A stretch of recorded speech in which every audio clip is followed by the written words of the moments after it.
havíem fet la funció, havíem anat a sopar, tornàvem cap a l'hotel i el Paco i jo sempre compartim habitació.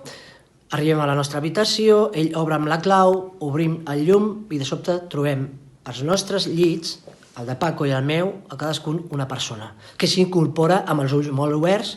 Llavors, això ens va deixar també a nosaltres una mica sorpresos, no? Qui havia pogut entrar a la nostra habitació. El Paco es gira, veu la seva motxilla i els diu: què feu amb la meva motxilla? O sigui, agafeu la nostra habitació i esteu remenant la meva motxilla, que estava tota oberta.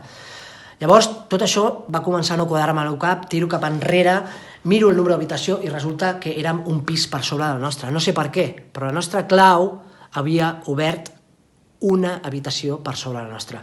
Aquella pobra gent que vam despertar de matinada no eren capaços de dir res, estaven espantats, tirats cap a la paret, no? I llavors jo toco al Paco i li dic: ens hem confós d'habitació, marxem. Comencem a sortir de l'habitació i aquelles dues persones, una d'elles diu: «Ei, por lo menos podéis cerrar la luz».